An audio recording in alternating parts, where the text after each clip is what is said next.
बात होती है वर्जीनिया के ग्रंथम शहर में, जहां पुलिस एक बंगले की इन्वेस्टिगेशन कर रही थी। इस बंगले में एक भीषण हत्याकांड हुआ था, जिसमें इस घर में रहने वाले बुजुर्ग पति पत्नी और उनका नौकर मारा गया था। लेकिन आश्चर्य की बात तो ये थी कि घर में बाहर से किसी के भी जबरदस्ती घुसने के कोई निशान नहीं थे।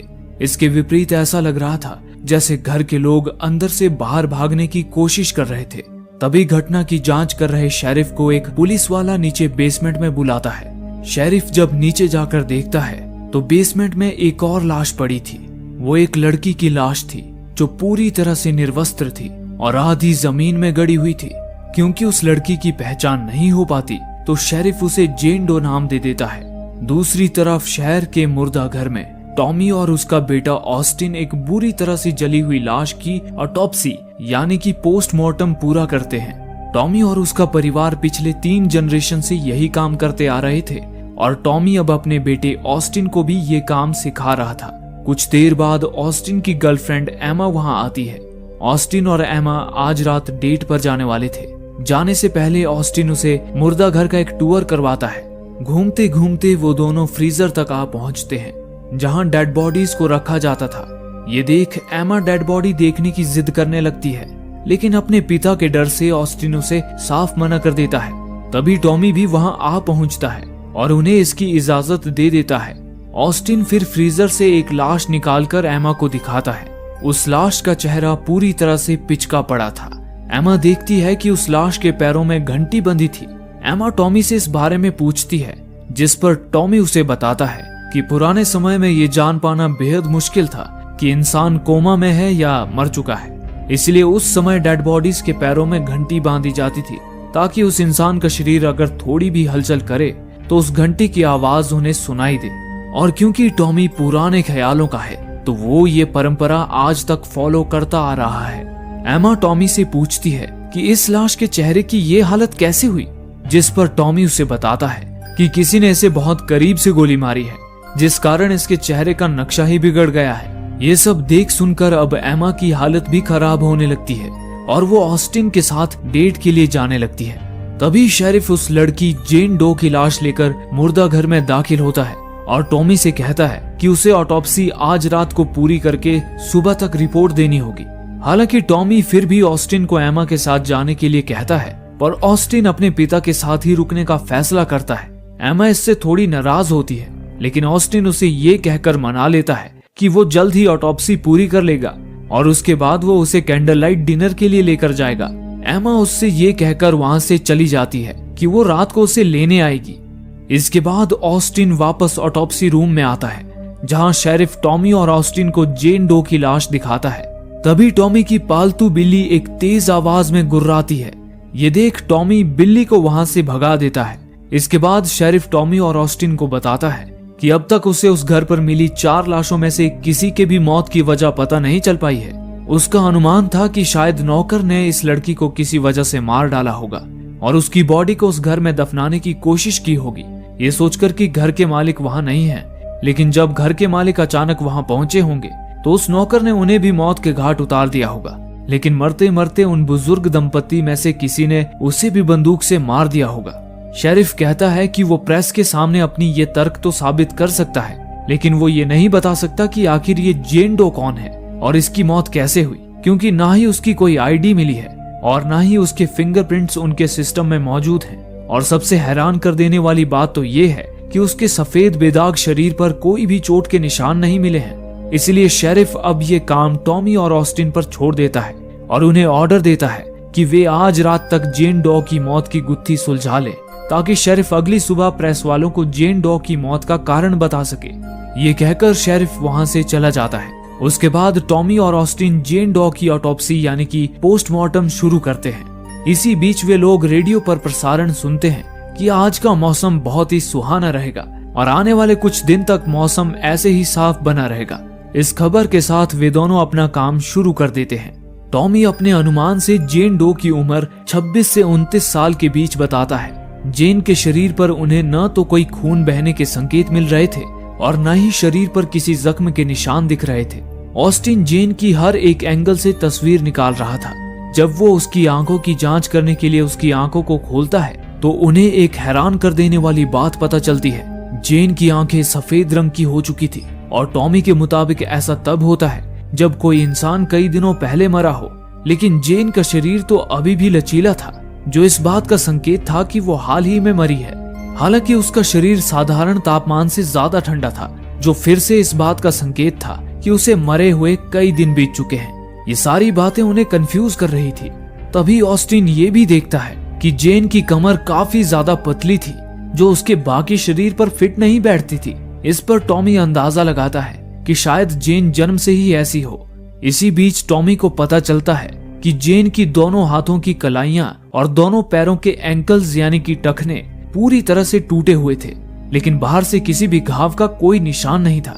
तभी टॉमी की नजर उसके नाखूनों पर पड़ती है, जिनके अंदर मिट्टी जैसे कुछ चीज भरी हुई थी। जांच करने पे पता चलता है कि वो चीज दरअसल पिट था। टॉमी बताता है कि उसे पिट देखे हुए बरसों बीत चुके हैं। ऑस्टिन पूछता है कि ये पिट क्या होता है, जिस पर टॉमी बताता है कि पिट एक प्रकार की मिट्टी ही होती है जो इंग्लैंड जैसी नॉर्थ कंट्रीज में पाई जाती है। ये पिट काफी ज्वलनशील होती है। पुराने जमाने में लोग इसे सुखाकर आग जलाने के लिए इस्तेमाल करते थे। जेन के हाथों और पैरों के नाखूनों के साथ ही कुछ पिट उसके बालों पर भी लगा था। ऐसा लग रहा था जैसे किसी ने जेन को जमीन में पूरा ही दफन कर दिया था। टॉमी अपनी छानबीन जारी रखता है। वहीं ऑस्टिन भी देखता है कि जेन के चेहरे, कान या नाक पर भी कोई चोट के निशान नहीं थे। लेकिन जब ऑस्टिन जेन का मुंह खोलता है तो वे देखते हैं कि जेन की जीभ कटी हुई थी। ये देखकर वे दोनों दंग रह जाते हैं। जेन की जीभ पर उभरे मोटे धारीदार घाव देखकर लग रहा था कि किसी ने बड़ी ही बेदर्दी से उसकी जीभ खींचकर तोड़ डाली थी। टॉमी बताता है कि उसके अनुसार ये ह्यूमन ट्रैफिकिंग का मामला भी हो सकता है, क्योंकि उसने 15 साल पहले भी ऐसा ही एक केस देखा था जिसमें 2 लड़कियों के हाथों को उनके टखनों के साथ बांध दिया गया था, जिससे वो कहीं भाग ना पाएं, और साथ ही उनकी जीभ भी काट दी गई थी ताकि वो शोर न मचा पाएं। इन सारे अनुमानों से वे लोग इस नतीजे पर पहुंचते हैं कि उस लड़की को जरूर वेश्या बनाने के लिए अगवा किया गया होगा। इसी दौरान जब ऑस्टिन जेन के चेहरे की एक तस्वीर खींचने जाता है, तभी वो देखता है कि जेन की नाक अचानक फड़फड़ाने लगी है। देखते ही देखते उसकी नाक से खून की धार निकल आती है और अगले ही पल एक मक्खी भिन भिनाती हुई उसकी नाक से निकलकर उड़ जाती है, जिसे देख टॉमी और ऑस्टिन सन्न रह जाते हैं। उसी पल टॉमी की नजर जेन के खुले हुए मुंह की तरफ पड़ती है, जहां वो देखता है कि जेन का एक दांत गायब है। उसे उसके मुंह के अंदर से एक धागा भी मिलता है, जिसे वे लोग आगे जांच के लिए सुरक्षित रख देते हैं। उसके बाद जब टॉमी जेन के प्राइवेट पार्ट की जांच करता है तो उसके अंदर ढेर सारे घाव के निशान मिलते हैं। हालांकि इन सब से भी वो किसी नतीजे पर नहीं पहुंच पाते। अब सारी बाहरी अंगों की छानबीन करने के बाद टॉमी और ऑस्टिन जेन की चीर फाड़ करने के लिए तैयार हो जाते हैं। इसी बीच बाहर मौसम खराब होने लगा था और बादल गरजने का शोर अंदर तक सुनाई दे रहा था।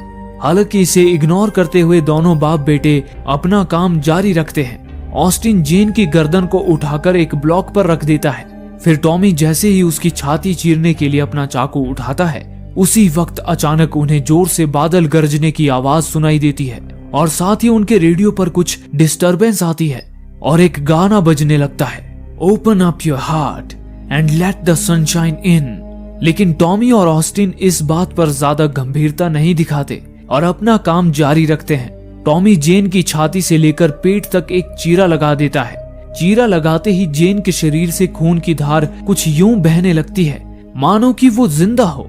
ये देखकर टॉमी और ऑस्टिन के भी दिमाग के सारे तार हिल जाते हैं। टॉमी जेन की कमर के अंदरूनी अंगों को ध्यान से देखते हुए कहता है, इस लड़की की पतली कमर जन्मजात नहीं लग रही है। जिस पर ऑस्टिन पूछता है, तो फिर इसकी इतनी पतली कमर का क्या कारण हो सकता है?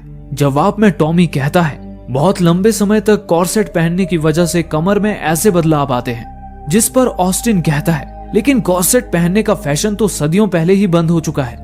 उसके बाद जब टॉमी जेन की पसली की हड्डियों को काटकर उसकी अंदरूनी अंगों पर अपनी नजर डालता है, तो उसे दिखता है कि जेन के फेफड़े गहरे काले पड़ चुके थे।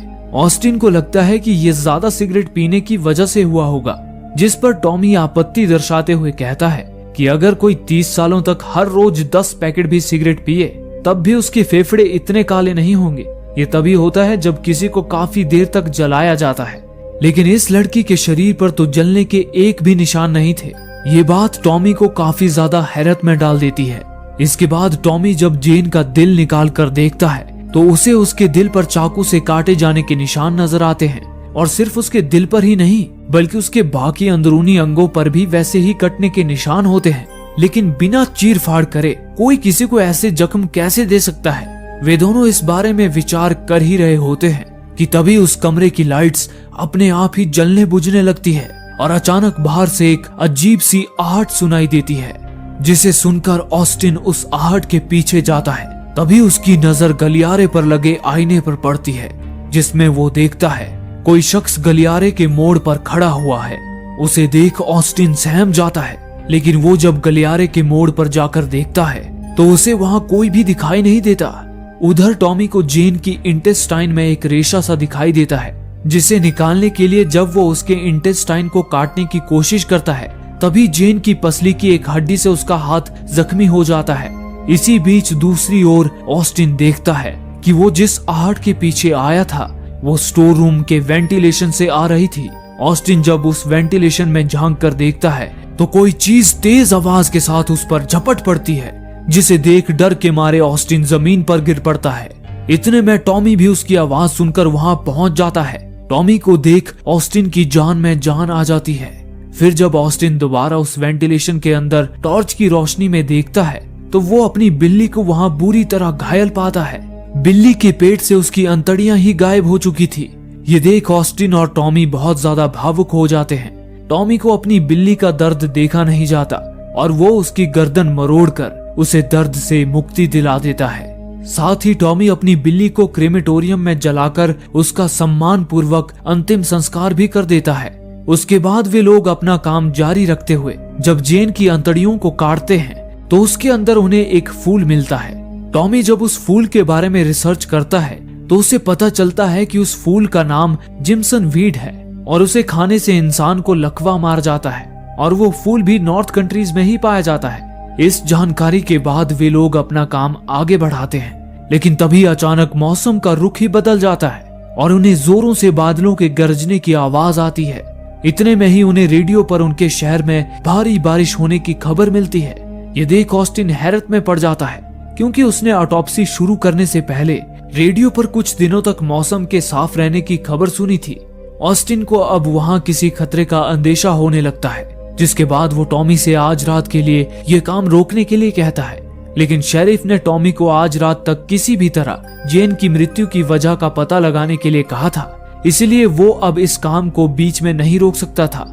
हालांकि वो ऑस्टिन से कहता है कि अगर वो यहाँ से जाना चाहता है तो वो जा सकता है, लेकिन ऑस्टिन अपने पिता को अकेला छोड़कर जाना नहीं चाहता था, इसीलिए वो अपना काम जारी रखता है। इसी बीच टॉमी को जेन की अंतड़ियों में कपड़े से लिपटा हुआ एक इंसानी दांत मिलता है। साथ ही उस कपड़े पर उन्हें एक अजीब सा चित्र भी बना हुआ दिखाई देता है, जिसके अगल बगल कुछ रोमन नंबर्स लिखे होते हैं। और तो और वो कपड़ा जेन की अंतड़ियों में रहने के बावजूद भी जैसे का तैसा ही होता है, जबकि इतने दिनों में अंतड़ियों में मौजूद स्टमक एसिड से उसे गल जाना चाहिए था। उस कपड़े पर बना चित्र भी उन्हें किसी धार्मिक रिचुअल से जुड़ा हुआ लग रहा था। उसकी छानबीन करते हुए ऑस्टिन जब जेन के मुंह में मिले धागे से उस कपड़े को मैच करके देखता है तो उसे पता चलता है कि वो धागा उस कपड़े का ही है। उसके बाद जब ऑस्टिन उस कपड़े से मिले दांत को जेन के उखड़े हुए दांत की जगह लगाकर देखता है तो वो दांत जेन के दांतों से बिल्कुल मैच हो जाता है, जिससे ऑस्टिन इस नतीजे पर पहुंचता है कि किसी ने जेन के दांत को उखाड़कर उसे उस कपड़े में लपेटकर जबरदस्ती जेन को कपड़ा खिला दिया था। इन सारी चीजों के मद्देनजर वो अब इस नतीजे पर पहुंचते हैं कि जेन किसी धार्मिक रिचुअल के तहत बलि दी गई थी, जिसमें पहले उसे बांधा गया, उसके बाद बड़ी बेरहमी से उसकी जीभ खींचकर उखाड़ दी गई, फिर उसे वो जिम्सन वीड नाम का फूल खिलाया गया जिससे उसे लकवा मार गया। उसके बाद उसका दांत उखाड़कर उसे कपड़े में लपेटकर उसको जबरदस्ती खिला दिया गया। फिर उस पर एक के बाद एक चाकू से वार किए गए और जब ये सब करके भी उनका मन नहीं भरा तो उन्होंने जेन को जला दिया। जेन की इतनी दर्दनाक मौत के बारे में सोचकर ही टॉमी और ऑस्टिन की रूह कांप उठती है। हालांकि जेन का बेदाग शरीर उनके सारे नतीजों को झुठला रहा था, तो आखिर किसी के शरीर को छुए बिना उसे इतनी बुरी तरह टॉर्चर कैसे किया जा सकता है? इस सवाल ने उन दोनों के दिमाग को हिलाकर रख दिया था। तभी इतने में ही अचानक रेडियो फिर से शुरू हो जाता है जिसमें बताया जा रहा था कि उनके शहर पर हो रही बारिश ने बाढ़ का रूप ले लिया है। लेकिन अगले ही पल रेडियो पर कुछ डिस्टरबेंस आती है और इन डिस्टरबेंस के बीच रिपोर्टर की आवाज सुनाई देती है। रिपोर्टर कह रहा था कि आप इस तूफानी बाढ़ में फंसना नहीं चाहोगे, लेकिन अगर आप फंस चुके हो तो इससे निकल नहीं पाओगे। ये सब सुनकर ऑस्टिन को शक हो जाता है कि उस रेडियो पर मिले संदेश उन्हें आने वाले किसी खतरे से आगाह कर रहे हैं। इसलिए ऑस्टिन टॉमी को उसी वक्त उस जगह से बाहर निकलने के लिए कहता है। लेकिन टॉमी ऑस्टिन की बातों को अनसुना करता हुआ उसे जेन के शरीर से उसकी खाल उतारने के लिए उसकी मदद करने के लिए कहता है। ऑस्टिन को भी मजबूरन अपने पिता की बात माननी पड़ती है। दोनों मिलकर जब पूरी तरह उसकी खाल उतार देते हैं तो अपने सामने एक खौफनाक मंजर देखकर उनका जैसे कलेजा ही मुंह को आ जाता है। जेन की खाल में भी वही चित्र और रोमन नंबर बने होते हैं जो उसकी अंतड़ियों से मिले कपड़े में छपे थे। वे लोग उस चीज को समझ भी पाते उससे पहले ही उस कमरे की सारी लाइट्स अपने आप ही फूट जाती हैं, जिससे वहां घुप अंधेरा फैल जाता है। उस घटना से घबराया हुआ ऑस्टिन जब अपनी टॉर्च जलाकर इधर उधर अपनी नजरें दौड़ाता है तो वो देखता है कि उस कमरे में रखे सारे मुर्दे अब गायब हो चुके थे। ये देख ऑस्टिन भयभीत हो उठता है और टॉमी के साथ जितनी जल्दी हो सके उस जगह से बाहर निकलने लगता है। उस जगह की बिजली चली जाने के बाद वहां जनरेटर से रोशनी तो हो जाती है, लेकिन बिना बिजली उस जगह की लिफ्ट काम ही नहीं करती। इसलिए अब वे दोनों तहखाने के दरवाजे की तरफ जाते हैं। लेकिन तभी अचानक तूफान की वजह से एक पेड़ दरवाजे पर गिर जाता है, जिससे वो दरवाजा ब्लॉक हो जाता है। टॉमी और ऑस्टिन अपनी पूरी ताकत लगाने के बावजूद भी उस दरवाजे को खोल नहीं पाते। वो मदद के लिए शेरिफ को फोन करने की भी कोशिश करते हैं, पर उनके मोबाइल पर नेटवर्क ही नहीं होता। इसलिए अब वे दोनों अपने ऑफिस में लगे लैंडलाइन फोन की तरफ जाने लगते हैं। लेकिन तभी उन्हें गलियारे से होकर उनकी तरफ ही बढ़ती हुई किसी के कदमों की आहट सुनाई देती है, जिससे डरकर वे दोनों दौड़ते हुए तुरंत ऑफिस में घुस जाते हैं और दरवाजा अंदर से बंद कर लेते हैं। जिसके बाद टॉमी तुरंत शेरिफ को कॉल करता है। हालांकि उसका कॉल शेरिफ को लगता जरूर है, पर बदकिस्मती से सिग्नल वीक होने के कारण शेरिफ से उसकी बात ही नहीं हो पाती और कॉल कट हो जाता है। वो दोनों अब उस जगह पर कैद होकर रह जाते हैं। वो वहां से निकलने का कोई दूसरा तरीका सोच ही रहे होते हैं कि तभी एक घंटी की आवाज सुनकर उनकी धड़कनें थम सी जाती हैं, क्योंकि वो आवाज इस बात का संकेत दे रही थी कि कोई मुर्दा जिसके पैरों पर घंटी बंधी हुई है वो उनकी ही तरफ बढ़ रहा था। वो मुर्दा दबे पांव चलता हुआ उनके दरवाजे के बिल्कुल करीब पहुंच जाता है। उसकी मौजूदगी महसूस कर जब ऑस्टिन दरवाजे के नीचे से झांककर बाहर देखता है तब उसे उस मुर्दे के पैर दिखाई देते हैं, जिसे देख ऑस्टिन घबरा जाता है। इतने में ही वो मुर्दा जोर जोर से दरवाजे को पीटता हुआ दरवाजा खोलने की कोशिश करने लगता है। ये देख ऑस्टिन और टॉमी दरवाजे को एक भारी अलमारी से ढक देते हैं। थोड़ी देर दरवाजा पीटने के बाद वो मुर्दा दरवाजा पीटना बंद कर देता है। अब ऑस्टिन को पूरा यकीन हो गया था कि ये सब जेन ही कर रही है, क्योंकि उसे यहाँ लाने से पहले सब कुछ ठीक चल रहा था। लेकिन जैसे जैसे वो चीर फाड़ करते जा रहे थे वैसे ही चीजें और ज्यादा बिगड़ती जा रही थी। हालांकि टॉमी को इन सब बातों पर अब भी यकीन नहीं हो रहा था। इसी दौरान टॉमी देखता है कि उसकी कलाई की जख्म से खून बह रहा है, जिसे देख वो उस खून को साफ करने बाथरूम में जाता है। तभी अचानक वहां मौजूद पर्दों में कुछ हलचल सी होती है, जिसे देख टॉमी सहम जाता है। वो जब दबे पांव पर्दे की तरफ जाता है तभी बाहर बैठे ऑस्टिन को पर्दे के पीछे किसी की परछाई नजर आती है। इससे पहले कि वो टॉमी को सतर्क कर पाए, टॉमी वो पर्दा हटा देता है। हालांकि पर्दे के पीछे कोई नहीं होता। ये देख ऑस्टिन की जान में जान आ जाती है, लेकिन अगले ही पल कोई चीज टॉमी पर हमला कर देती है और उसी वक्त बाथरूम का दरवाजा भी अपने आप ही बंद हो जाता है। वो चीज टॉमी को मारने पीटने और चोट पहुंचाने लगती है। उधर ऑस्टिन जैसे तैसे दरवाजा तोड़कर अंदर जाता है तो देखता है कि टॉमी जमीन पर पड़ा दर्द से कराह रहा था। ऑस्टिन अपने पिता को उठाकर उनकी मरहम पट्टी कर देता है। इस घटना के बाद अब टॉमी को भी यकीन हो जाता है कि ये सब जेन ही कर रही है। इसलिए अब वे लोग जेन की लाश को ठिकाने लगाने के लिए वापस ऑटोप्सी रूम में जाते हैं। तभी वो गौर करते हैं कि जेन के जिन अंगों को उन्होंने शरीर से बाहर निकाल दिया था वो अब सड़ चुके थे, लेकिन जेन का बचा हुआ शरीर अभी भी बिल्कुल पहले जैसा ही था। ऐसा लग रहा था जैसे जेन का शरीर ही उसके अंगों को सुरक्षित रख रहा था। वे लोग अब जेन के शरीर को जलाने के लिए क्रीमेटोरियम में जाने की तैयारी करने लगते हैं। तभी अचानक उस कमरे का दरवाजा अपने आप ही लॉक हो जाता है। ऑस्टिन एक कुल्हाड़ी की मदद से उस दरवाजे को खोलने के लिए उस पर एक छेद कर देता है, लेकिन जब वो उस छेद से बाहर झांक कर देखता है तभी अचानक वहाँ एक मुर्दा औरत आकर खड़ी हो जाती है। ये देख टॉमी और ऑस्टिन डर से कांप उठते हैं। ऑस्टिन अब देरी न करते हुए जेन की बॉडी पर फ्यूल डालकर उसमें आग लगा देता है, पर वो आग जेन के शरीर के अलावा वहाँ की हर चीज को जलाने लगती है। उस आग से उनके कैमरे और जेन पर किए सारे रिसर्च तबाह हो जाते हैं। ये देख टॉमी उस आग को पूरी तरह बुझा देता है। तभी वो देखते हैं कि जेन का शरीर उस पर जल रही आग को सोख लेता है और उसके शरीर पर अब भी घाव के कोई निशान नहीं बनते। इसी बीच बिजली भी आ गई होती है, इसलिए उन्हें जब लिफ्ट के शुरू होने की आवाज आती है तो वो कुल्हाड़ी उठाकर अपनी जान बचाने के लिए लिफ्ट की तरफ भागते हैं, पर उनके वहां पहुंचने से पहले ही लिफ्ट बंद होकर ऊपर चली जाती है। तभी इतने में ही एक मुर्दा उन्हें उनकी ही तरफ आता हुआ दिखाई देता है, जिसे देख ऑस्टिन डर के मारे लिफ्ट का बटन जोर जोर से दबाने लगता है। अब वो मुर्दा उनके बहुत ज्यादा करीब आ गया था, जिसे देख डर के मारे उनकी जैसे जान ही हलक में आ जाती है। तभी लिफ्ट के आने की आवाज आती है और ऑस्टिन जल्दी से लिफ्ट का दरवाजा खोल देता है। दोनों बाप बेटे फट से लिफ्ट के अंदर घुस जाते हैं, लेकिन मुसीबत तो जैसे उनके गले ही पड़ चुकी थी, क्योंकि अब उस लिफ्ट के बंद होने से पहले ही फिर से बिजली चली जाती है और लिफ्ट का दरवाजा आधा खुला रह जाता है। इतने में ही वो मुर्दा भी उनके बहुत करीब आ जाता है। ये देख कुल्हाड़ी पकड़ा टॉमी हिम्मत दिखाते हुए उस मुर्दे पर कुल्हाड़ी से हमला कर देता है, लेकिन बाहर से किसी मुर्दे के बजाय किसी लड़की के चिल्लाने की जानी पहचानी आवाज आती है।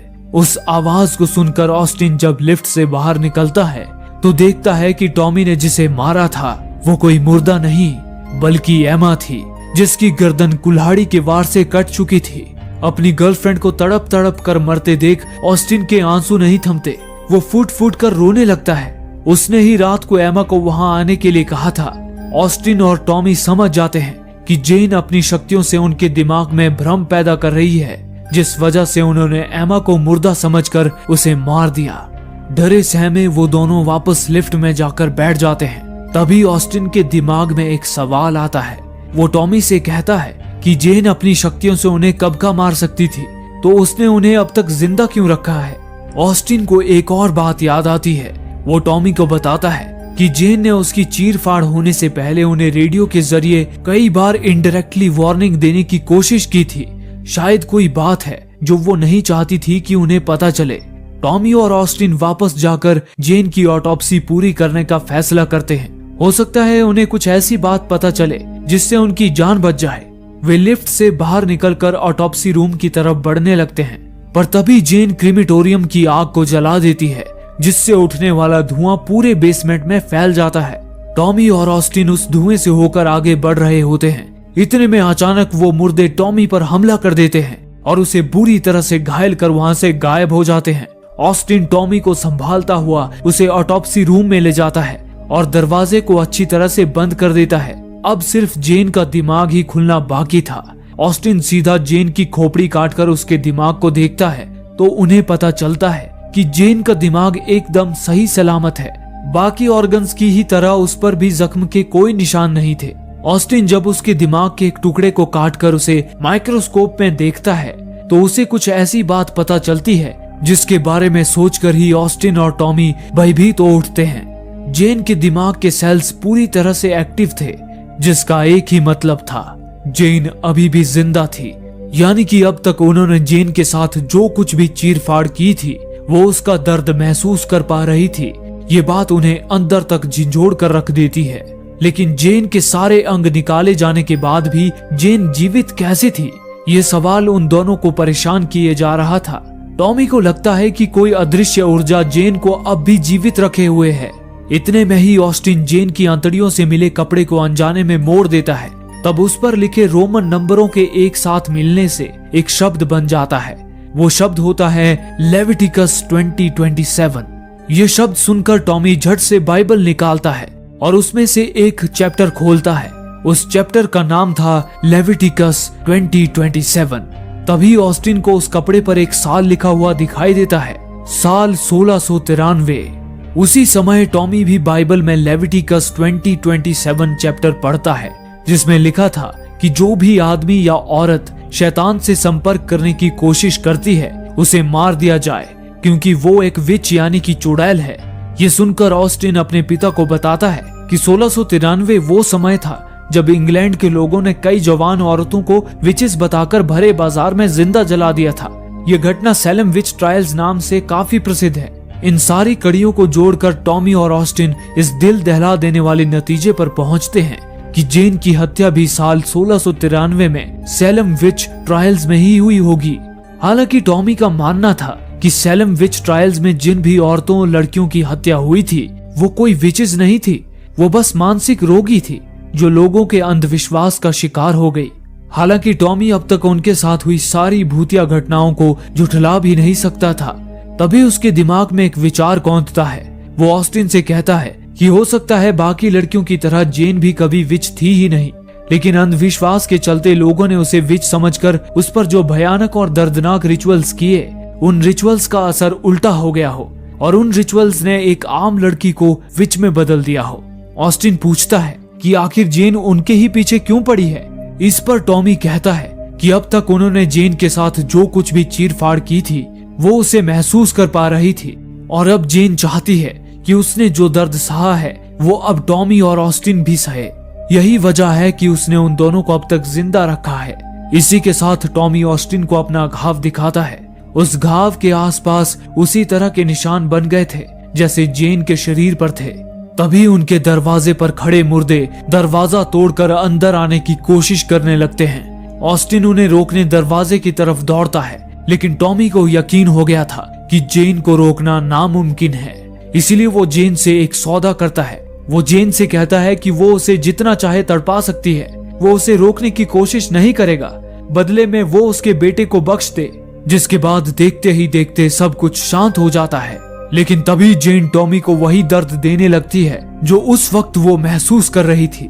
ठीक जेन की तरह ही टॉमी की भी दोनों कलाइयां और टखनों की हड्डियां टूट जाती हैं और उसकी आंखें भी सफेद होने लगती हैं। टॉमी के हर दर्द के साथ जेन वापस पहले जैसी होने लगती है। उसकी टूटी हुई हड्डियां वापस जुड़ जाती हैं और उसका कटा हुआ शरीर भी ठीक होने लगता है। लेकिन दर्द से बेहाल टॉमी का तड़पना ऑस्टिन से देखा नहीं जाता और वो उसे चाकू से मारकर दर्द से मुक्ति दिला देता है। टॉमी की मौत की वजह से जेन पूरी तरह से ठीक नहीं हो पाती, लेकिन उस जगह पर अब सब कुछ पहले जैसा हो जाता है और सारे मुर्दे भी अपनी जगह पर आ जाते हैं। इतने में ही ऑस्टिन को शेरिफ की आवाज सुनाई देती है, जिसे सुनकर जब वो दरवाजे की तरफ जाता है तो देखता है कि दरवाजा अब भी बंद था। वो शेरिफ से मदद की गुहार लगाता है, लेकिन तभी शेरिफ उसकी मदद करने के बजाय गाना गाने लगता है, Open up your heart and let the sun shine in। Austin को समझ आ जाता है कि बाहर कोई शेरिफ मौजूद नहीं है, बल्कि ये जेन द्वारा पैदा किया गया एक भ्रम है। ऑस्टिन ने टॉमी को मारकर अनजाने में जेन के शरीर को ठीक होने से रोक दिया था, जिससे जेन और क्रोधित हो गई थी। ऑस्टिन को फिर से मुर्दों के पैरों में बंधी घंटियों की आवाज सुनाई देती है जो उसके करीब आ रही थी। भयभीत ऑस्टिन एक पल के लिए गलियारे की तरफ देखता है और अगले पल जब वो पीछे मुड़ता है तो अचानक मुर्दा टॉमी उसके सामने आ जाता है, जिससे डरकर ऑस्टिन छत से नीचे गिर पड़ता है और उसका सिर फटने की वजह से उसकी मौत हो जाती है। अगली सुबह शेरिफ पुलिस वालों के साथ मॉर्ग आता है, जहां उन्हें टॉमी, ऑस्टिन और एमा की लाश मिलती है। पिछली मौतों की तरह ये मौतें भी शेरिफ के लिए एक रहस्य बनकर रह जाती हैं। हालांकि शेरिफ को भी इस बात का अंदेशा हो जाता है कि जेन की लाश में जरूर कुछ गड़बड़ है, इसीलिए वो उसकी लाश की और छानबीन करने उसे वर्जीनिया पुलिस डिपार्टमेंट के पास भेजने का ऑर्डर दे देता है। फिर अंत में हम देखते हैं कि एक पुलिस वाला जब जेन की लाश को वर्जीनिया ले जा रहा होता है, तभी उसके रेडियो पर अपने आप ही गाना बजने लगता है, open up your heart and let the sunshine इन। और उसी वक्त जेन के अंगूठे में कुछ हरकत होती है और इसी के साथ ये फिल्म यहीं पर खत्म हो जाती है। दोस्तों, अगर आपको ये वीडियो अच्छा लगा और आप ये वीडियो देखते देखते इसमें खो गए थे तो आप हम